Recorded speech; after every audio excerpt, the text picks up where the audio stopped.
bar, we have the mirrors going down to the level of the customers, and we don't go to the bar to look at ourselves,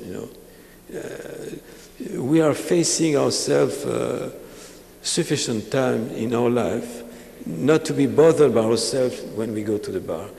And we like, nevertheless, to have these lights on top of us.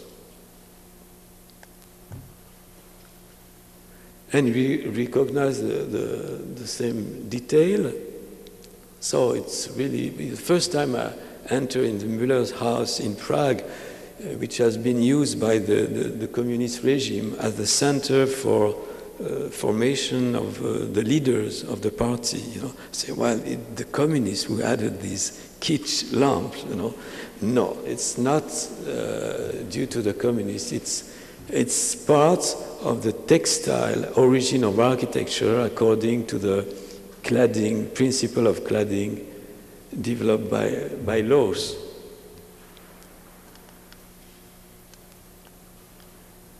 And so some detail, this sliding window, with the handle having its welcoming hole. It's so rich and so dense, so that we forget completely the smallness of the space. And so you have this kind of sofa around a table. You see the SCI-Arc student at work. And the table, is not a flat surface. Everything is three-dimensional in Loos architecture. So you see the thickness of the support, the vertical support of the table. And the table itself is not only the flat tray, which is, by the way, in translucid glass, and inside you have a lamp, which gives some more light, but I guess that's really intended to, is warming your glasses, So that means you are pushed to order one more, But you see this octagonal table, three-dimensional. It's not just a flat slab, on 4 feet. And you need to go to the toilets sometimes. So in that very little bar, you have stairs going down, and you have this folding door that you are obliged to pull to pass, because you could fall down, depending on your state. And you go to the toilet, with the lighted roof, same system as the table in a certain sense, and always the cladding.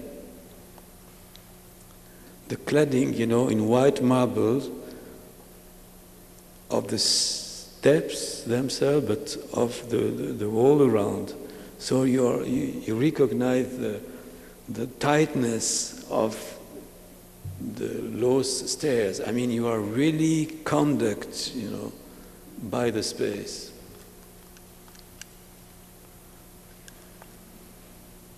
And so, in that bar, so famous and so sophisticated, I was expecting a barmaid like a top model, And we had this generous countryside woman, And finally, we realized that she fits perfectly. She suits the spirit of the place. Because what do you expect from a bar is to be well treated, so that you have generosity in front of you. And so that the Gemütlichkeit, this quality of life, the Italian would say dolce vita, And so Loos which could appear very severe and very demanding. Yes, as a professional, doing the project, but he was at the service of the quality of life. Remember the bedrooms for his wives, and now the bar. So how much the principle of cladding, you know, of Loos, to me, I don't want to say that it is the exclusive truth, but we have really to consider it. And I would like to conclude, if we could have the light, if you please.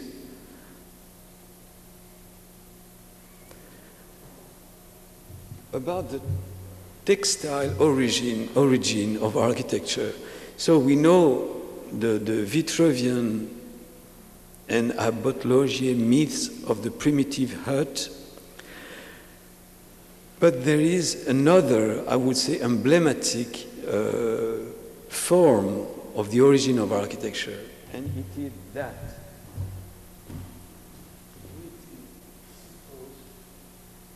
To stand by itself and rubber, because it's part of Marian rubber collection of objects that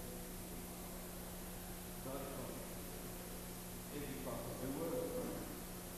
It's anatomy and Turkish shepherd coat. So it's a piece of textile. But this piece of textile, maybe it's too really easy. Usually it's found by itself without the help of any structure. So that means you don't have to add a wall to the cladding.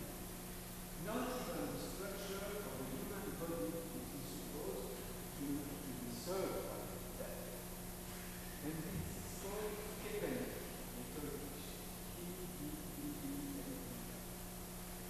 And to me, kepenek has a story.